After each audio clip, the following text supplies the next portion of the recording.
The topic of this lecture is about the endocrine pancreas and its role in regulating the energy metabolism of the body.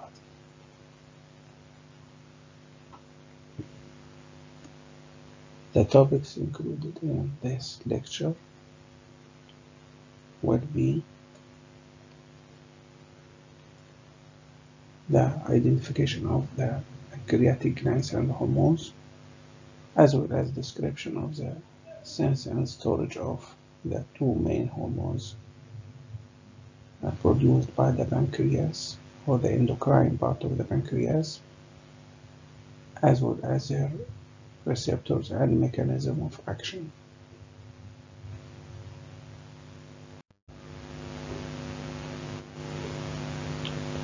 The pancreas is simply described as a compound gland that secretes both digestive enzymes into the gastrointestinal tract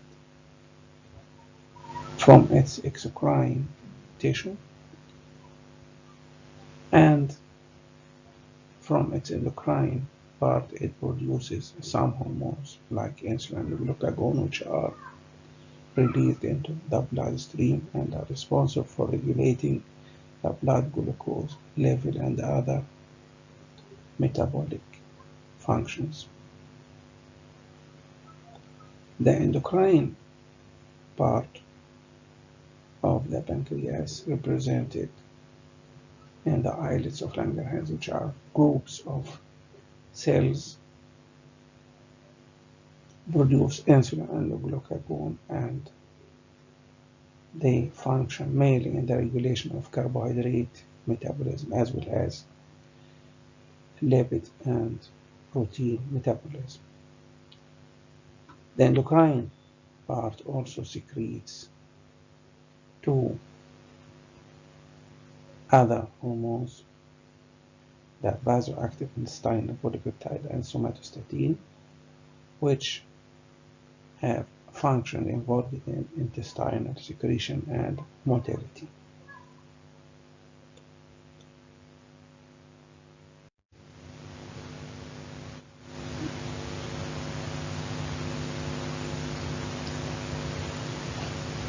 The endocrine part of the pancreas represented, as mentioned earlier,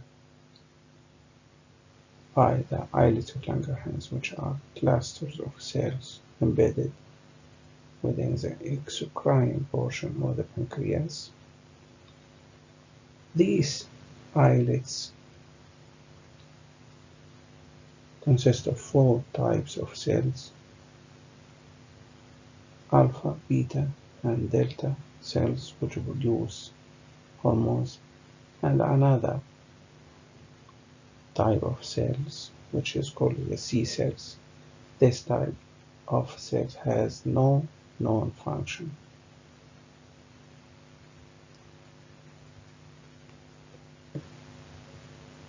Insulin is produced from the beta cells of the islets of Langerhans, and it is the most important hormone responsible for coordinating the food metabolism by tissues, and its effects are mainly anabolic, favoring synthesis of glycogen, triacylglycerols, and proteins.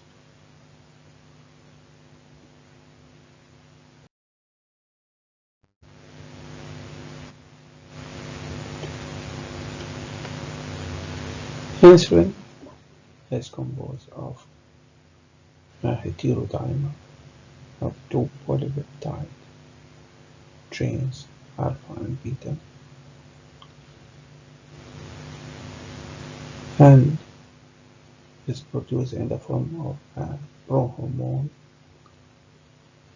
with a long polypeptide chain. The alpha and beta chains are connected through a third chain, which is a C peptide, and after several cleavages by carboxypeptides like enzyme,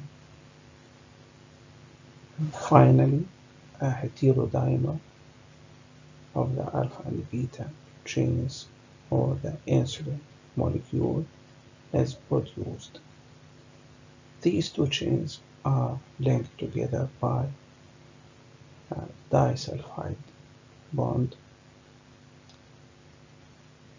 and the C-peptide or the segment connecting the alpha and beta chains is finally released.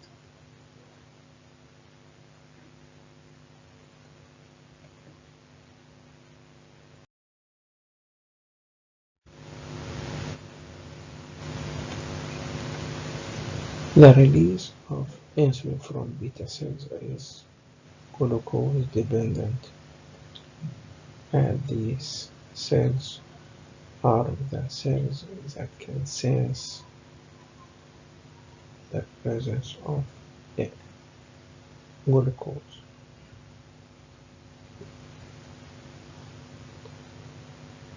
Insulin is produced in two phases. The first phase of insulin release is a rapid phase triggered by the increased blood glucose level after absorption of glucose through the gastrointestinal tract. And the second phase is a sustained but slow release phase.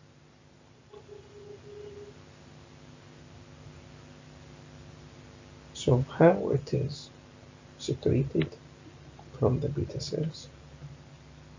Once glucose enters the beta cells through the glucose transporter 2, which is one of the glucose transporters, it undergoes glycolysis with production of ATP molecules. When the ATP-ADP ratio rises, this results in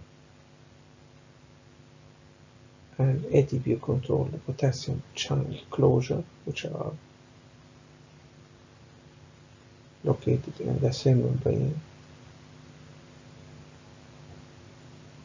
which then depolarizes.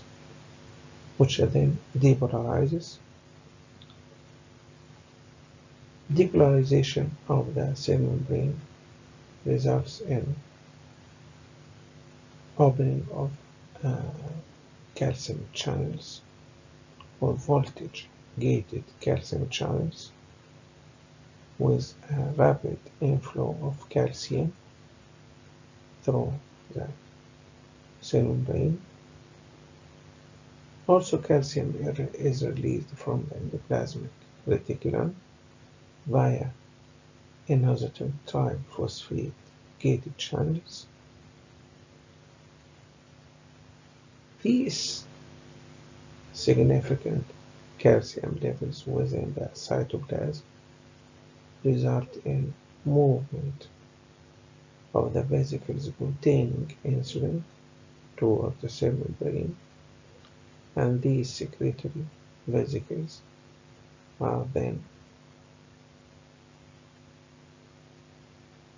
extruded or rupture through the cell membrane with the release of insulin.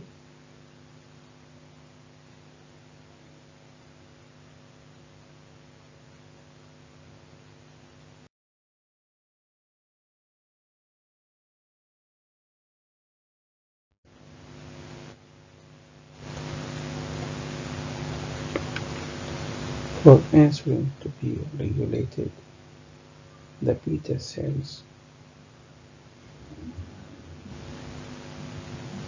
respond to a variety of stimuli, as mentioned earlier, and of these stimuli, glucose is the most important stimulus for production of insulin.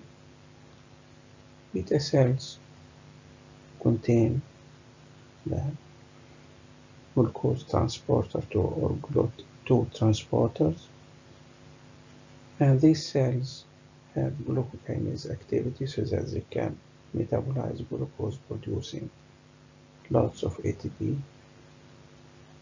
which will finally result in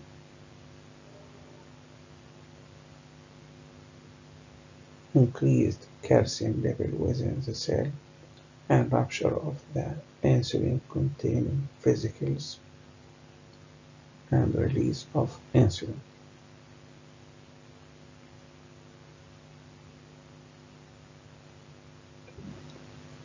Other factors that stimulate the release of insulin include the amino acids, as evidenced by the increased insulin production upon ingestion of proteins and rise of plasma levels of amino acids. Also, some gastrointestinal hormones have the intestinal peptide cholecystokinin and the gastric inhibitory polypeptide, which increase insulin secretion. These hormones are released from the small intestine after food intake and cause an anticipatory rise in insulin level. So, mainly insulin release is glucose dependent.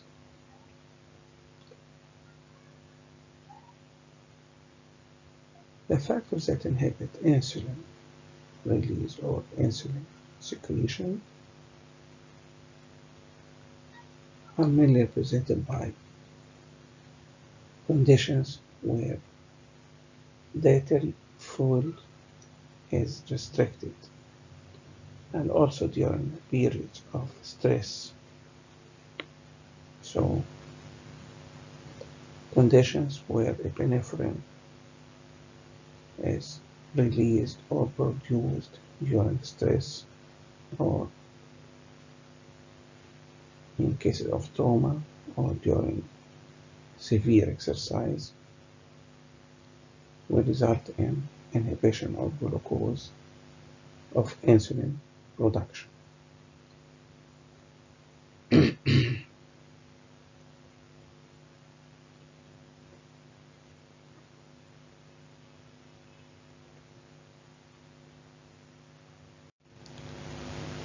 The metabolic effects of insulin are exerted mainly on the carbohydrate metabolism as it is involved in the uptake of glucose from blood as well as its storage in the form of glycogen in the tissues that store glycogen as the liver mainly and the muscle.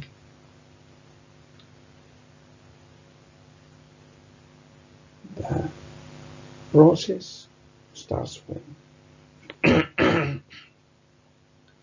the insulin binds to its receptors with a resultant increase in glucose transport to cells, so glucose transporter 4. Once glucose enters the cells, it undergoes storage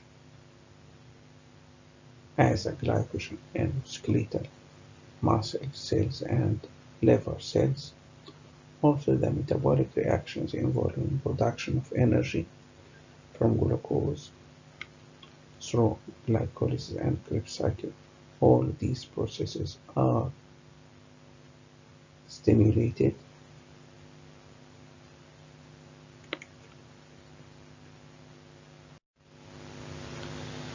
Other effects of insulin are exerted at the level of lipid metabolism, and as we know that insulin exerts mainly metabolic anabolic functions, there is a reduction and the release of fatty acids from adipose tissue and reduced triglyceride degradation due to inhibition of activity of the hormone sensitive lipase responsible for triglyceride degradation. Also, there is increased triacylglycerol synthesis where the substrates for triacylglycerol synthesis are produced from glucose metabolism and fatty acid synthesis.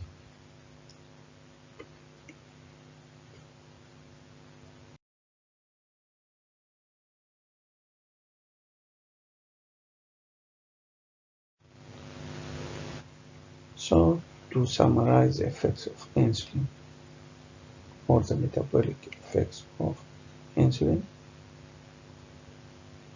at the level of tissues, insulin exerts its actions on the liver cells, skeletal muscle cells, as well as fat cells in adipose tissue. Insulin stimulates the anabolic pathways as glycogenesis, protein synthesis, triglyceride biosynthesis, and at the same time it inhibits glycogenolysis and gluconeogenesis. In skeletal muscles, where glycogen is stored, insulin stimulates glycogen synthesis and protein synthetic pathways within muscle cells. Also at the level of fat cells and adipose tissue, insulin promotes triacylglyceride storage and synthesis.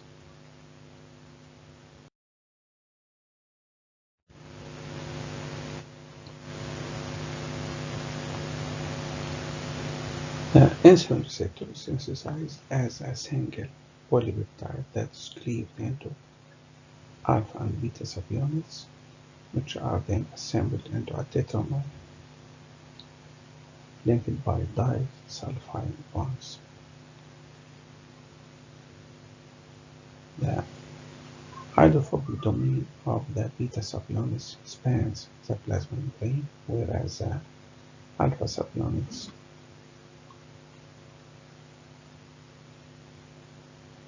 are present at the extracellular site, where they represent the insulin binding site. The hydrophobic domain of the beta subunit has a tyrosine kinase activity that is activated when insulin binds to the alpha subunit.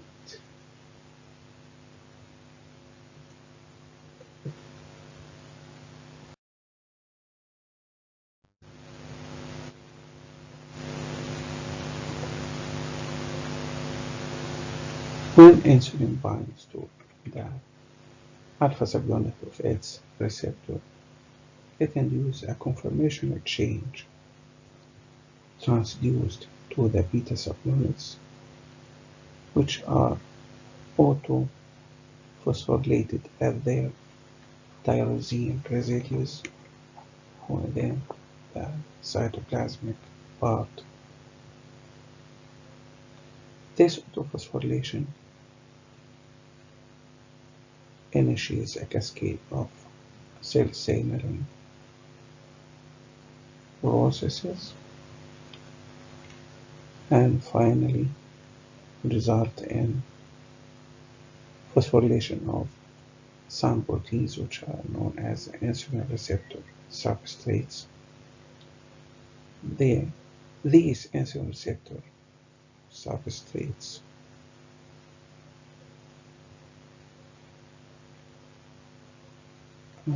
also result in activation of a number of pathways regarding gene expression, cellular growth, and metabolism.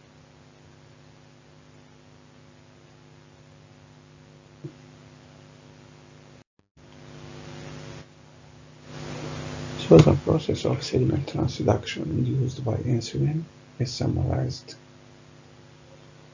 in a few steps, where after binding of insulin to its alpha subunits of its receptor, autophosphorylation is promoted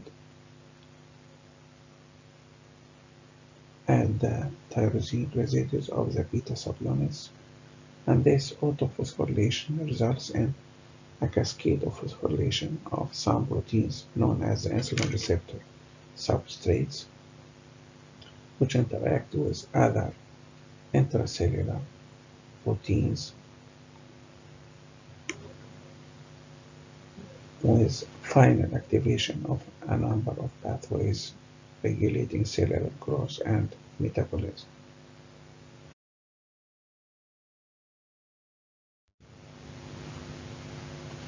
So the actions of insulin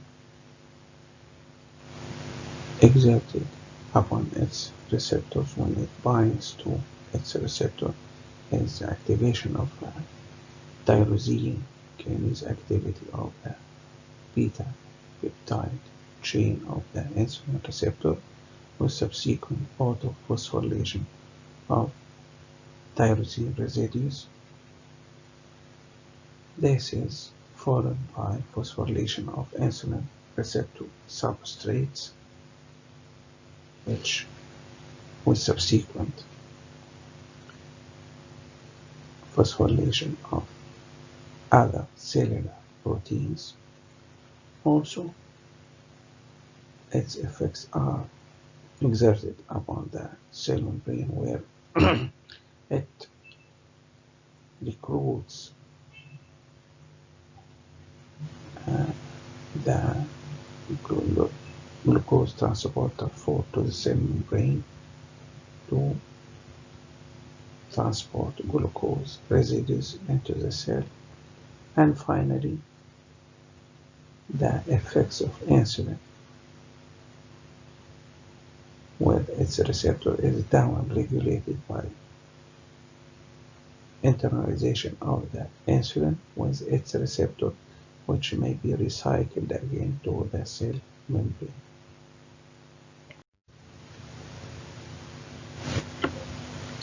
One of the major effects of insulin binding to insulin receptors is the promotion of glucose transport through the cell membrane after recruiting the glucose transporters to cell membrane so that large numbers of glucose molecules are transported into the cells. Some tissues do not require insulin for the glucose transport through their cell membranes, as intestinal cells, renal tubules, liver cells, and erythrocytes and nervous system cells.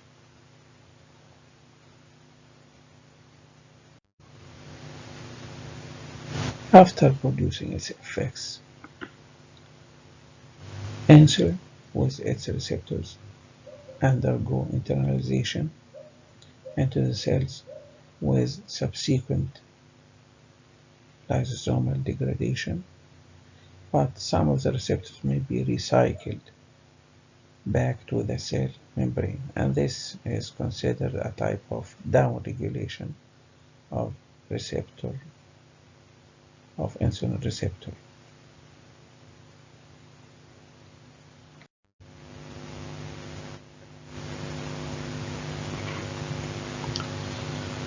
The actions provoked by insulin binding to its receptor may be rapid and occur within seconds, as those involved in glucose transport into cells so that the cells can perform the glycolytic pathways on these glucose molecules with production of energy. Some actions may take minutes to hours,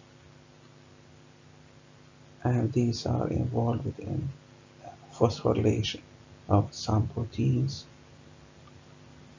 Other actions may take hours or even days, and these are involved in the process of gene expression and transcription and as well as translation processes.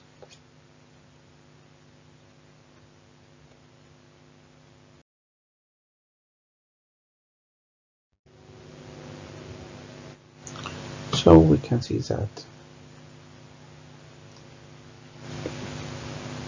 many cells have glucose transporter proteins, glucose transporter 1, 2, 3, 4, 5. The glucose transporter 2, as mentioned earlier, is located in the cell membrane of beta cells of islets of Langerhans and involved in glucose enter to these cells so that they can initiate production of insulin, and the glucose transporter 4, which is insulin regulated and is produced or recruited to the cell membrane to increase the entry of glucose residues through the cell membrane.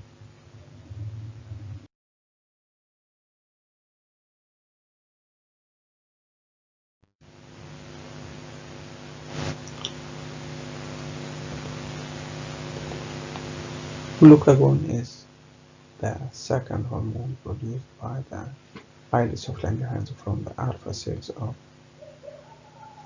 pancreatic islets of Langerhans. It's composed of 29 amino acids, and glucagon, along with epinephrine and cortisol, oppose the actions of insulin, where they act mainly on the liver and stimulate glycogenolysis and gluconeogenesis so that they can raise the blood glucose level, counteracting the effects of insulin.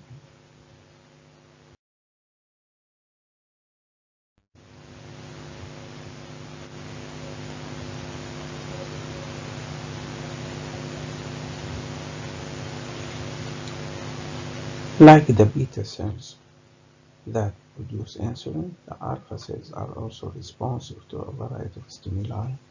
Of these stimuli that stimulate the secretion of glucagon is low blood glucose level, where glucagon is responsible for raising the blood glucose level during periods of food restriction, where it keeps blood glucose towards the euglycemic level and prevent the hypoglycemia that may occur during night. Amino acids also stimulate the release of glucagon as well as insulin. The glucagon released upon increased amino acid levels in blood serves to prevent hypoglycemia that would accompany the increased insulin released after a high protein diet or high glucose or carbohydrate diet. Epinephrine also shares the stimulation of glucagon secretion, where they act together to raise the blood glucose level during periods of stress, where they both act on the liver glycogen to induce glycogenolysis so that the blood glucose level is elevated.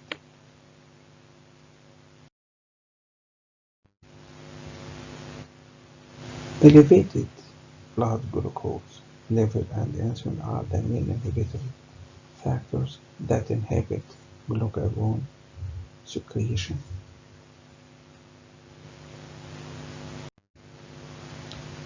The metabolic effects of glucagon are exerted also on carbohydrate, lipid, and protein metabolism, like insulin, but in a reverse manner, where glucagon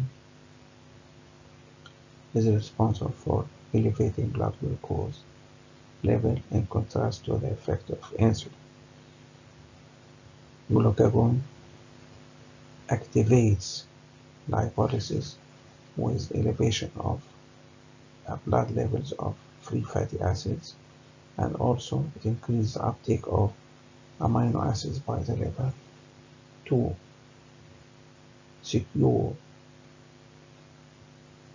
or provide the amino acids so that the carbon skeletons of these amino acids can be used for gluconeogenesis by the liver.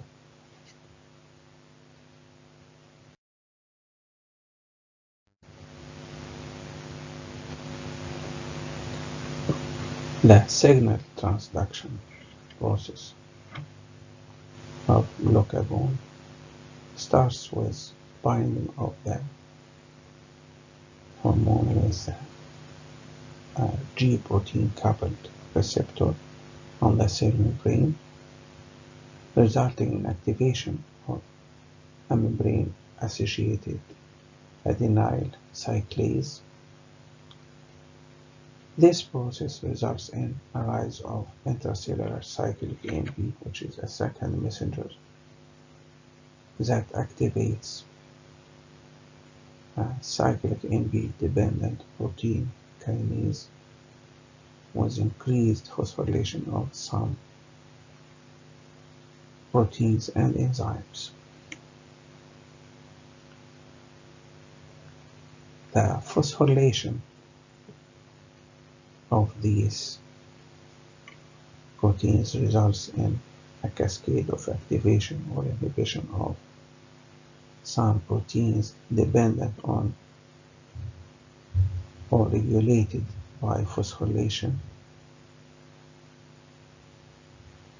and these proteins or enzymes are involved in carbohydrate and lipid metabolism, such as what occurs in glycogen degradation process in the liver.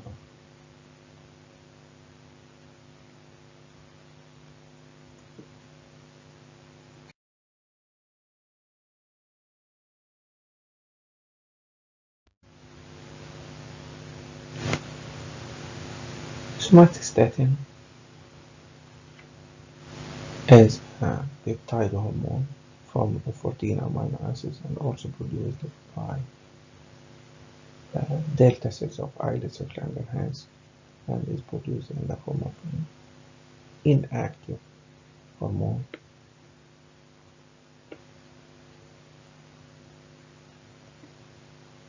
And it was found to be an inhibitory for the release of growth hormone of the pituitary gland, and it also inhibits the activity of certain pancreatic and gastrointestinal hormones.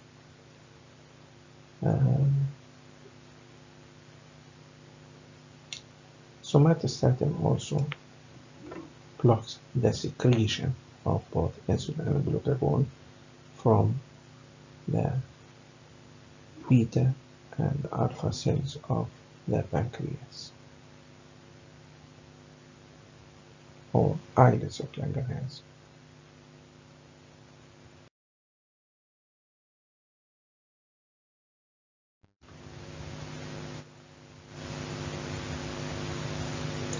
The last hormone produced by the islets of Langerhans cells is a pancreatic polypeptide, which is secreted by F cells of islets of Langerhans in the pancreas. It's formed of 36 amino acids, and it was found to have some effects like inhibition of gallbladder contraction, but its effect on metabolism of some nutrients is not known.